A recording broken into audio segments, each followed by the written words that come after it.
Hello everybody, Monday morning in all its glory. Chemistry exam paper this morning and I think my nerves are worse off than Dragonman's. Anyway, quick update. I know some of you said it wasn't necessary, but I also know that there are always those of you ready to pounce and tear us creators apart, lurking in the background here, especially when it comes to money. So I want to prove to you that I did exactly what I said I needed to do. I paid the school in full. So I no longer fear a letter of demand. I was only 1 month behind, but it kept me awake, I promise you. Also, now that it is paid, even if my YouTube issues are not sorted by next month, at least I have that amount extra every month until December when we start all over again. I also bought Dragonman his track top, which, along with a few other stuff, was stolen off our washing line. Now, I'm on yet another warpath because I paid 20 Rand shy of 1,000 Rand just for the jacket. It is daylight robbery. So guys, thank you for your gifts and generosity. You have no idea how much I appreciate it. Now, I am working on a lot of stuff simultaneously, doing a bit of costing on royal treasures, looking at David Icke's reptilian theory, and you guys are going to love the next one. And of course, Tim Cohen's Antichrist theory and how it actually dissects and crosses over. But for now, I'm going to chat about a few random royal stuff, starting with, obviously, the wedding. Now, guys, Harriet Sperling looked picture perfect. Beautiful. Yes, there are elements of the dress, like the square neckline under the lace, which I personally did not like much. But, in my opinion, a square neckline does not look good on anyone. So there's that. Other than that, lovely, stunning even, except that, in my opinion, it did not suit her or suit the occasion. It is not because it was white. It is not because it was a long dress. It is not because she wore a veil. It is all of it. Harriet is stunningly beautiful. She really is. She's a beautiful woman, no arguments. She has beautiful hair and a good figure for a 45-year-old mother. But those are the facts. She is 45, and she was married before, and she is a mother. And it would have been so much more classy and stylish had she worn something with just a bit of color and dropped the veil. She could have stuck to a wedding dress, but brought in some color and, say, a lovely hat, or maybe even a short veil, although I still think a veil on an older woman just looks ridiculous. Really, no lie, when Harry and Meghan got married, I thought that white dress, the veil, and the train was way over the top. Although, like with Harriet, I thought Meghan looked good. Although Harriet's was a better look. Meghan's hair was awful, and it spoiled the entire picture. However, I made excuses, saying it was at least Harry's first marriage, although even so, that long train and veil was tacky for a nearly 40-year-old on her third marriage. I honestly don't know, you guys. Us, the average pleb out there, we can sort of get away with such things because who cares how we look or act? only our nearest and dearest, but one expects a little more correctness, politeness, style, class, and all those things from the royals and those in their immediate orbit. And seriously, all of them need to change their designers and advisors or their stylists or whatever, whoever advises them on their clothing. Look, I know you're not going to like me for this, but Catherine is a beautiful woman, okay? No matter what. She is pretty, okay? You can put her in dirty overalls and she will still look pretty. But to go gaga about her wearing a plain ordinary dress costing between 700 and 1,000 British pounds, or then $1,300, is plain ridiculous. There are prettier. I'm not talking about the price. The price doesn't concern me. They've got lots of money, okay? But there are prettier and even much cheaper dresses on the websites of Adriana Papel and other website which I like called Pretty Garden, okay? Much prettier than that plain Roland Murray dress. Yes, I mean, she looked pretty because she has a gorgeous face and she is tall and she is slim. But honestly, that dress was plain, nothing to write home about.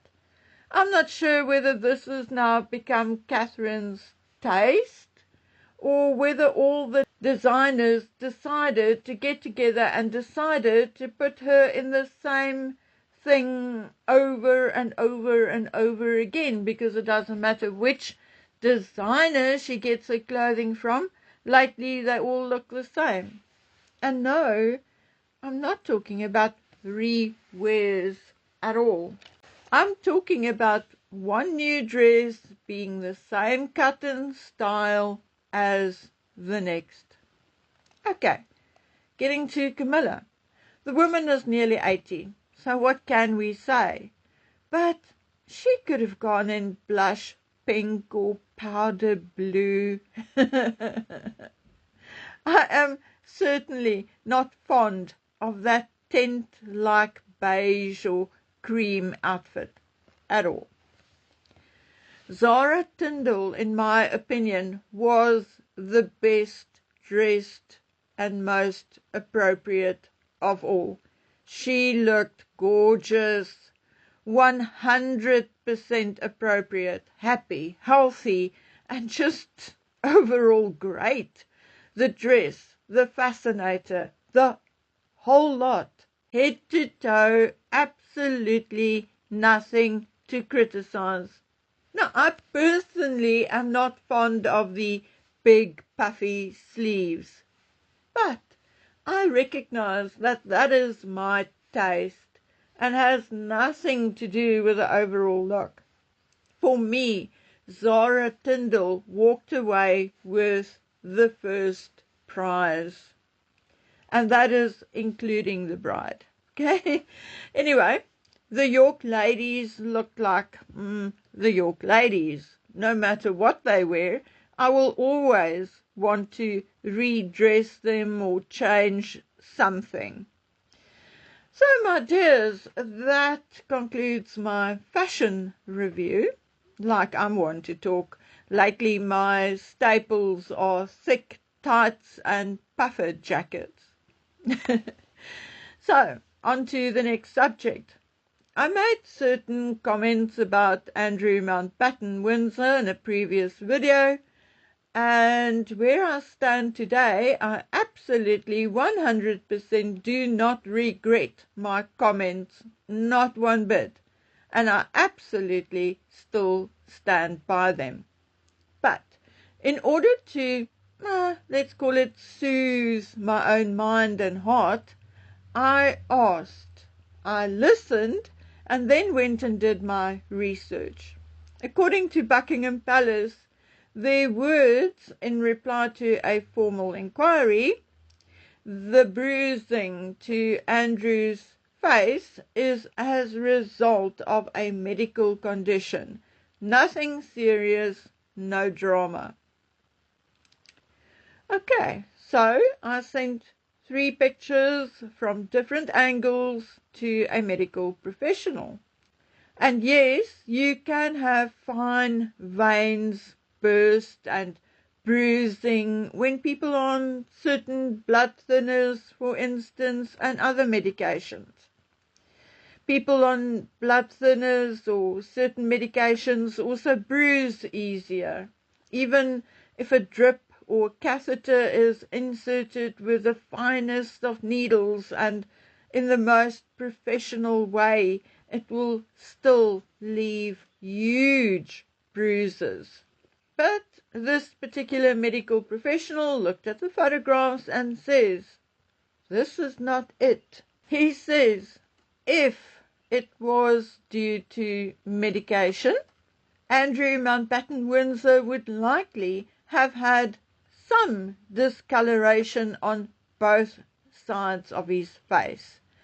Both sides need not be equally big, I'm talking about the bruise, or equally dark, but he would expect some discoloration on both sides. He says, obviously, he can't send Andrew Mountbatten Windsor for an X-ray to make sure, but that bruise and the shape and the color of it looks like a day or 2, 3 old blunt force trauma. Maybe he says he walked into a door or someone's fist. At first the palace said he fell off a horse and now it's medication. So why lie? It is the lie which makes it look suspicious. Okay, now the next suspicious thing is the fact that Charles is supposedly paying Beatrice and Eugenie's rent in London. Princess Beatrice, although married and with a beautiful home in the Cotswolds, still maintains a flat in London at St. James's Palace, while Eugenie still resides part-time in Ivy Cottage at Kensington Palace. Now, I've spoken to my contributors and experts about this, and my one contributor says it is not exactly how the media is interpreting it. The Queen originally negotiated a deal whereby Beatrice rents at St. James's and Eugenie at Kensington Palace at hugely discounted rates, 68% of the market value, which obviously meant that they got a 30 to 40% discount. Now, allegedly, this report, which I have not seen yet, where is it, who did it, and on whom was it executed exactly? But never mind, allegedly, the Privy Purse is paying about £278,000 rent for Eugenie and Beatrice. No, I mean, we can go why, about, could be, whatever. If you know, you know. So is this just gossip? Or is it true? I mean, if you know it's true, you won't say about £278,000. You will have the exact amount. But anyway, we need to see the actual report so we can analyze it and see exactly what is going on. But it is true that the Queen negotiated the deal. Beatrice's accommodation at St. James's started when she was still a student. My informant says it is very likely that at the time the Queen told her accountant, oh, go ahead, pay the girl's rent, and actually forgot about it. I can also assure you that neither Harry nor Charles, on behalf of Harry, paid for Harry to stay at Nottingham Cottage. And if anything was paid, the Queen likely also said, oh, let me quickly pay it. However, I doubt it, because as far as I know, Harry lived at Nottingham Cottage rent-free. Harry also being a grandchild of Her Majesty the Queen. Did William ever pay rent for apartment 1A at Kensington Palace?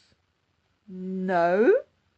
And it would be my guess that there was also no physical money exchanged for Beatrice and Eugenie, say with maybe a caveat until they, say, start working or get married or whatever. But I think it was accidentally or on purpose just forgotten about while the Queen was alive. The Queen, in any event, did not run her own finances. She would give instructions and soon after forget about it. I mean, once or twice a year, maybe more, who knows. She would meet with her advisors and, among other things, would discuss finances.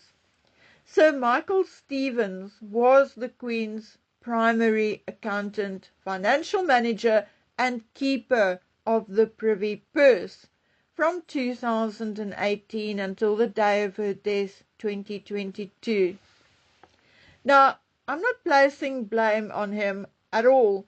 If the Queen said jump, he still said, how high, Your Majesty? Before him was Sir Alan Reid, who filled the post for 16 years.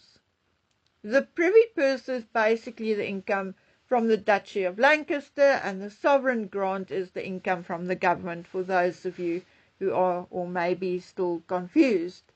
Okay, now neither Buckingham Palace, Kensington Palace or St. James's Palace actually belongs to the monarch, the king or the queen. All three of these, along with Windsor Castle, is part of the Crown Estate portfolio. But the difference is that not one of these four properties are actually run or managed by the Crown Estate. The Crown Estate, for instance, own and manage Ascot Racecourse and Regent Street and many, many others. But these four palaces are managed by the royal household. Beatrice is also not the only royal with an apartment at St. James's. Princess Anne also has a designated apartment at St. James's, for business or late-night events in London. Princess Alexandra has maintained a residence at St. James's for many, many years. Princess Alexandra is the sister of the Duke of Kent and Prince Michael, and also then obviously Queen Elizabeth's first cousin. Now, Princess Alexandra also never lived at St. James's permanently. She actually lives at Thatched House Lodge, where she also only pays about £1,600 per month. Now, I do understand that Beatrice and Eugenie are not working royals, but I can also understand that the Queen treated them or wanted to treat them more or less the same as her other grandchildren. And then, from there on, once she's done her bit, she would let it go.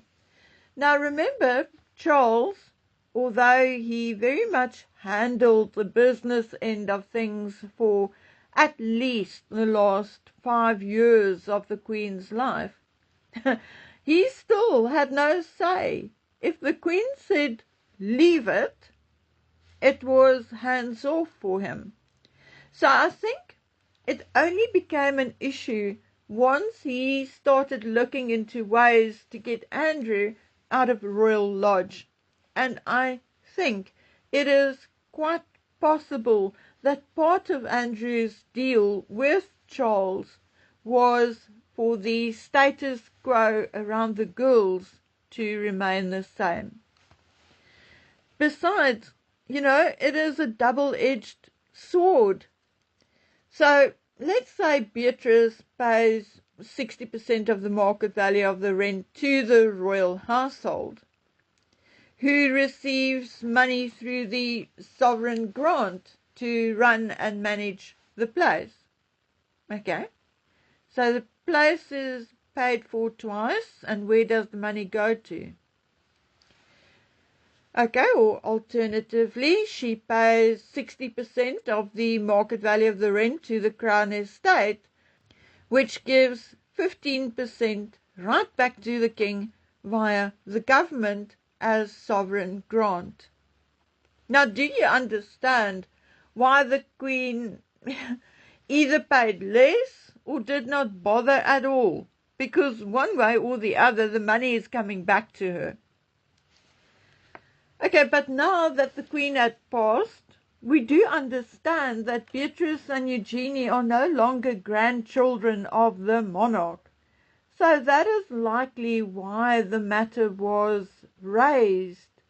But remember, Harry and Meghan also did not pay rent at Frogmore. Although we were told they did not. Peppercorn rent, which is just another word for zip, nada, nothing.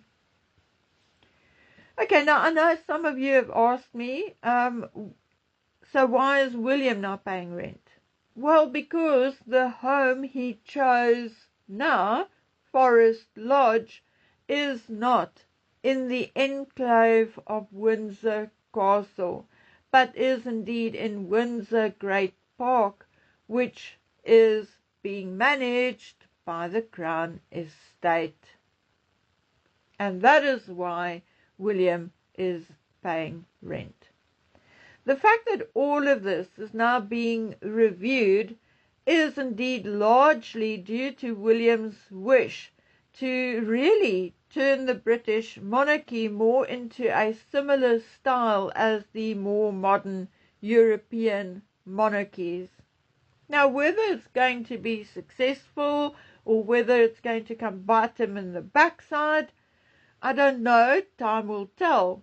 But William knows that the monarchy is not sustainable if it continues in the exact same way as it always has. William knows that his son will never see the crown if the monarchy gets richer and richer and richer and the people poorer and poorer and poorer. So, yeah, we don't know. I see William is also now selling duchy land. Obviously, he vowed to reinvest that money back into the duchy. Will that duchy then build places which I'll rent out? In other words, the money will eventually then come back to William as part of the duchy's profit. Well, very likely. In the long term, he's likely not losing anything or losing much. But at least he is sharing what there is with the people. Okay, so I'm going to leave this here for now. I'm receiving some information which is currently, at the moment, way too delicate to share. But know this, there are some serious undercurrents running through the royal family, and it is not looking pretty at all. William seems to know what is coming, but Charles is so up his own backside, so entitled, that he believes the shitstorm will never touch him. But we'll see about that. Anyway, guys and gals, I shall see you again tomorrow. Okay, until then, please take good care of yourselves, stay vigilant, and stay safe. Bye.